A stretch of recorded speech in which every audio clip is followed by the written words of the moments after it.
I was freaking out. Not kind of freaking out, like I was Daffy Duck all over the place, freaking out. And it didn't really make sense. I don't understand why I was so freaking out. I mean, I lived this whole mindset thing I have for so many years, and yet and still I was legitimately freaking out. So my name is Dawnna St. Louis. I'm CEO of Biz on Fire, and I am also CEO of PerfectProfitZone.com. And I was losing it. So let me go ahead and say what's up. Hey John, hey Teresita, how are you guys doing? So Teresita's in my group. What's up, girl? Okay, so anyway, I was freaking out. Like I was having a full-on, almost like panic attack moment. So I've put on retreats forever, right? I've done them normally for corporate. And so normally when I do them for corporate engagement, it goes something kind of like this. We go, hey, I'm going to have an event. I'm thinking about doing around 22nd. Who wants to go? Right? And then I don't do anything. And then maybe, all my clients, maybe 10 say, yeah, I want in. And they pay ahead of time. And then I go, okay, now I'm going to go look for the location. So it goes something like that, right? A little different. So I get everything up front, and then I go in and pick the location of the event, and I host it, whatever. And, they pay a ridiculous amount of money to be there. And so that's what I normally do. That is my normal modus operandi when putting these. I get all the people first, then I go and pick the location. So, and I'm not a risk averse person. I'm really not. So I'm sitting there and I'm working on the stuff from the PerfectProfitZone.com. And I'm kind of going through my checklist, and I'm realizing, this was maybe last week, Wednesday, I'm realizing that I've done everything I was supposed to do, except I had not booked the location. Well, the reason I hadn't booked the location is because I normally do things in a different order. I normally gather all the people, they pay, and then I book the location. That's normally what I do. But this time, I'm doing B2C, which means I have to risk myself first. And so I'm sitting there and I'm going, oh my God, I got to come out of pocket right now half of the money. I got to throw $5,000 on the table right now. That is non-refundable. That's non-refundable. And so I'm going, I haven't marketed. I haven't sold a ticket. I haven't done anything. Yeah, I put up the website, but I haven't done really the work of doing this.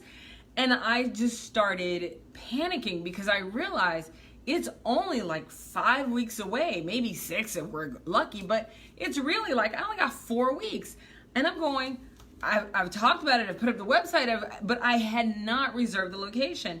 And it occurred to me that in that moment, I had to risk $5,000 right then. I had to risk it. I had to put it down or walk away. I had to put up or shut up. I had to, it was that whole moment. And the whole mindset, that whole $1 million mindset sounds all well and good until you got to put that thing into practice. Then after that, things get real. They get really, really real. So how did you do it, Connie? Oh, I'm like, what? How did you do Chrome?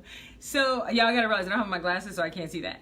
So I'm sitting there and I'm going, I'm literally hyperventilating a little bit. And then I started thinking about that 19-year-old girl. And I'm like, you know what? That 19-year-old girl took a half a month of her paycheck, and she was living in a freaking hotel room, and she was just homeless like a month before that. I had to think back to when I was 19 years old, and I'm like, she risked a whole half a month's of paycheck. You gotta understand, when you're 19 years old and you're making $9 an hour, half of your money that month is a lot of money, right? I want you to think about that right now. Half of your money, half of what you got right now, half of what goes into your bank account this month, you gotta take it and invest on something. And that something is not gonna guarantee a return on investment. And you know what? I realized that either she was stupid or brave, but when I was 19 years old, I did it. And that one investment in myself change the trajectory of my life. And so I started thinking about it, and I'm like, it's $5,000. It's a lot of money. I'm not going to sit here and be like, oh, it's nothing. It's fine. No, $5,000 is a lot of damn money. I don't know, like, I don't give a damn how many zeros are in my bank account. I get mad if I lose a $20 bill. So I don't want y'all to sit here and go, whoa, it's no big deal to you. No, $5,000 is a lot of money. And so I'm sitting there and I'm going, it's $5,000 that I will not get back. However, this is the one thing I know for sure. So this is actually an example of me telling you guys that I do eat my own dog food, but I want you to let you know how tasty that dog food really is. So I sat there and I said, I looked at the enter key forever. Like I had put all the credit card stuff in there and all I had to do was press submit. And I looked at that enter key forever. And then I sat there and I thought about something. I said, how are you going to say that you can manifest your future if you don't even have the balls to step into it? Don't even have the guts to step into it. How can you sit here and talk about manifesting your future and then be scared shitless about taking the first step?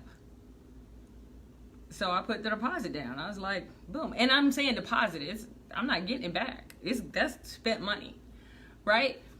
And so then, this is the cool part.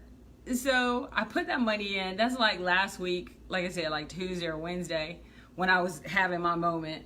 And by the way, that moment continued. I don't want you guys to think like, oh, and then she paid $5,000, she didn't think about it anymore. That moment continued all damn week. Like I felt that moment all week long. Like, okay, I did it. I got $5,000. Oh Lord, I kept. But then all of a sudden, Thursday night rolled around. Wednesday night rolled around and said, hey, I see that you can actually pick your room now. Can I go in and pick my room? And I'm like, go pick your room. Yeah, on the mansion. I want to make sure I get my room. Pick their room. And then another person hit me up, pick their room. Another person hit me up, pick their room. I was like, oh my God. And so I was talking to my business partner. He's like, listen, the magic number is 9. You only need 6 more people. You haven't even done anything. You haven't done any marketing. All you did was put up your website. You haven't done jack. All you've done is put up your website and you created your future. And here it is 3 days later and you already got 3 out of the 9 sales that you need. And that's my 9 sales to break even, right? And I'm going, oh my gosh. You have to so trust. I know this is going to sound crazy because people think I talk about this stuff and that maybe I don't live by it or I don't do it, but I do. You have to so trust that you are creating your future, that when your future starts opening those doors, that you actually have the balls, the testicular fortitude, the ovarian audacity to step through that door. I mean, here it is. Think about it. When I was 19 years old, I needed to buy a book that was quite honestly the most expensive book I had ever purchased in my life. It was half a month's worth of paycheck. It was a lot of money for me. And I remember buying that book and thinking when I got that book, this book is going to make me do such a great job that I'm going to get a promotion. That's all I wanted. I just wanted to get a promotion. But I was so sure about my own skills to take that information and turn it into something that I decided, and I don't want to say I decided in that moment, but I decided later in my life that I wanted to take anybody who was willing to make an investment in their life and help them change the trajectory of their life, if that's what they wanted. If they wanted to take from where they were and they wanted to be 10 times or 50 times more successful, I wanted to help them do that because Jesus Christ, if I could turn a freaking half month's paycheck worth of book into a $250 million business intelligence company with nobody telling me how to do this or that this is right, then imagine what you could do if you're just in the room with a bunch of people who are smart, who are sitting there going, and I'm going to hold your hand and help guide you through. I want to give the people on this planet that I know that are in my circle that didn't meet me by accident, that are listening to this right now, I want to give them that same opportunity.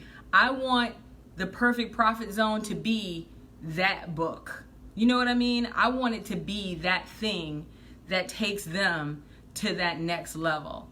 You know, you really gotta, and I'm not trying to get preachy, but it's really one of those things where I think that we hear a lot of people that come on Facebook Live and stuff, and they spew all this motivational stuff. They sit here, and I do get angry about that, right? They sit here and they talk about all this crap, but I get so frustrated that they're not eating their own dog food. I'm like, no, bruh, sit here and tell me about that moment when you had to press that button to put that $5,000 deposit and you had not done you hadn't even gotten a single person to buy from your stupid event, but you put $5,000 down. Don't tell me about the event that you sold out the first day that you put up the damn moniker. Oh, that's great. You put up your shit the first day and it sold out. Well, yeah, I bet you took all those money and then you made a risk. That's not a risk. Let's talk to people about the real risk that real people are taking. You know what I'm saying? Like, let's talk about that. Let's talk about, you know what?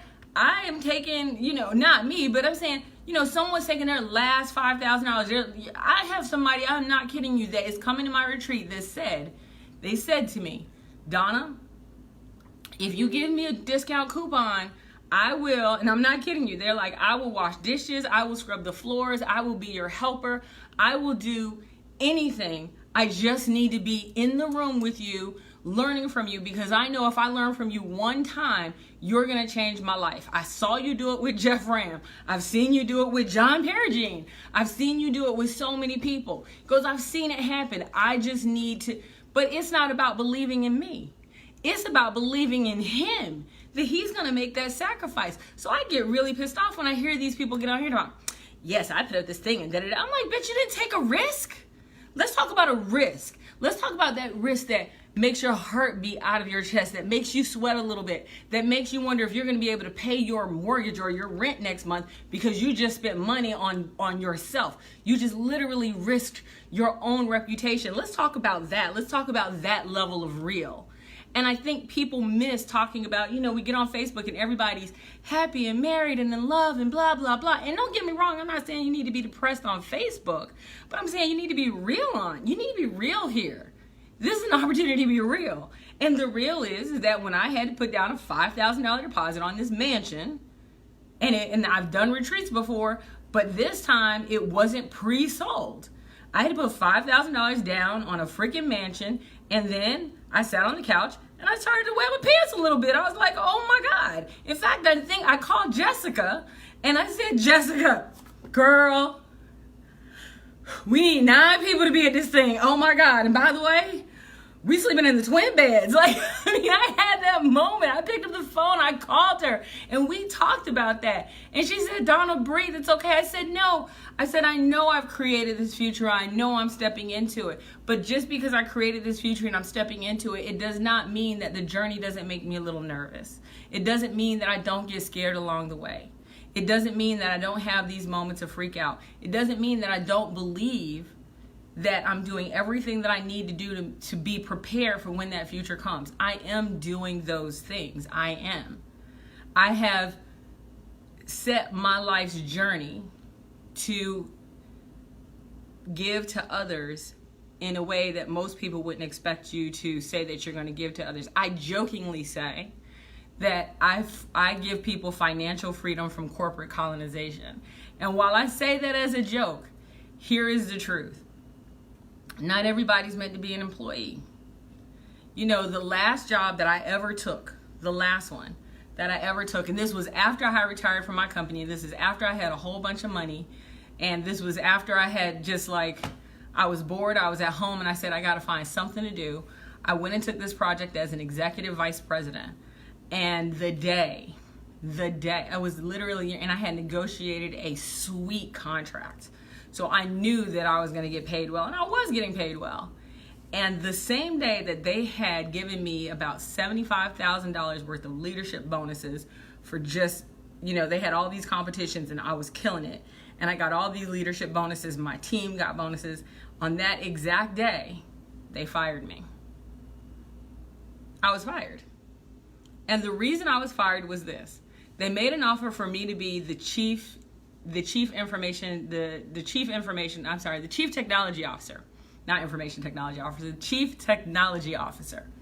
And if I took the job as a chief technology officer, I would actually be making less than I would as an executive vice president, because when I got there, I had negotiated my bonuses as such where I would make 2, 3, 4, and maybe 5 times my salary. They just didn't think I was going to be able to hit those things that I knew I was going to be able to hit. They didn't think I was going to be able to hit them. And every time I hit them, it turned into more money. And so what they wanted to do is they said, listen, we're not going to pay you that anymore. And they couldn't keep me in the same role, and the chief technology officer had just left, so they wanted to put me in that role. And I was like, it would be stupid for me to go into that role as I would be taking a significant pay cut. Why in the hell would I do that? And they said, well, in that case, we can't have you here because we honestly can't afford you, because for real, we didn't think you were going to be able to do it. It was at that moment that I knew that I was not meant to be anyone's employee. Now, mind you, I had been a CEO and I had run a business for years, but I knew in that moment I wasn't meant to be anyone's employee, because they are not, a company, a job is not they're not in the business of making you rich. And they're not in the business of letting you create the rules of the game. And they damn sure ain't in the business of letting you make the rules of the game that's gonna make you rich. That's not what they're for. I was not meant to be anybody's employee. It didn't mean that I wasn't a good worker. Hell, I was a great worker. I was killing it. I was killing it a little too much. What's so funny is after I left, I actually went and started like this project management training company, and they were one of my best clients. They were my best clients for a long time.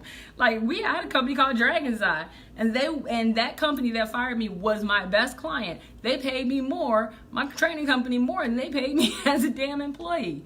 So when I say that I free people from give people financial freedom from corporate colonization, it's because of this. Imagine had I not realized that, you know what, it's not me, it's you. Imagine that I sat there, because this happens to a lot of people. You lose your job, and the first thing that you start thinking is, it must be me. I must not be good enough. There must be something wrong with me, especially if it's a great company. Then you start asking yourself, but why did they choose me? I've done my job. I've come in early, on time. I've stayed late. I've done the extra projects. I get along well with my team members. I deliver all my work. And then they say, it was just a numbers game. It had nothing to do with you. And while it wasn't personal, it feels very personal. And I know people who have literally, and I don't mean this as a joke, literally taken their lives when they lost their job, because they were a little older and they didn't think they were going to get back in the job market, and they had no idea what to do next at all. At all. They were done. And I just imagine today, those people that lost their jobs, I sometimes sit and think, I wish that I was there for them then. That I could have just taken them in and said, you don't have to die. You don't have to lose your life. You know what? You don't have to work for somebody. I can show you how to make money. I can show you how to be successful. I can show you how to have a lifestyle business. And no, it's not all fun and games and glamorous and beautiful, but damn, it's possible, and you don't have to lose your life because some piece of crap company decided that you weren't good enough for them, when in truth, they weren't good enough for you. I mean, that still to my day hurts my heart when I think about the people who lost their life because at the time I wasn't good enough to get them to where they needed to be. But I am now. And that's why I'm doing what I do. That's why I have a company like Perfect Profit Zone. That's why I have a company like Biz on Fire. Because there are people out there that are not meant to work for a company. There are people out there that are just not meant to be that person. They're not. They're meant to run their own thing, but they need somebody to help them. They need somebody to show them the blueprint. They need somebody to make sure that they can get to that next level. And you know what? I can't do it for free. I know people go, if it means so much to you, why can't you do it for free? Because you know what? If I throw it out there for free, the people who really, really, really need it and want it and will make it to the next level will miss it. Because all the people for free they'll just be clouding it. This is really for people who are willing to make that risk and make that investment in themselves and get to the next level. This is for them. You don't have to lose everything because you lost a job. You don't have to lose anything because you make a small investment. Hell, you could pick up the phone and call me and say, Dawnna, I want to go, but I don't have the money. Nobody will ever know that you didn't have the money. You'll stay in a mansion suite just like everybody else, right? You're going to have some skin in the game. But if you tell me, Dawnna, I just want to be in the room, I will find a damn way for you to be there. You just got to meet me halfway. My name is Dawnna St. Louis, and sometimes you freak out. Sometimes you have a moment where just shit gets real. Sometimes you have to take a risk on yourself. And sometimes when you're taking that risk, it scares the crap out of you. It really, really does. But when it scares the crap out of you, remember that you are creating a future that is so much bigger than yourself, and it's so much more for everybody else. And you have to step into that future. Listen, if you guys are interested in perfectprofitzone.com, hit me up. Let me know. I will find a way to get you there if you need to be there, because sometimes all you need to be is in the room. I'll talk to you later.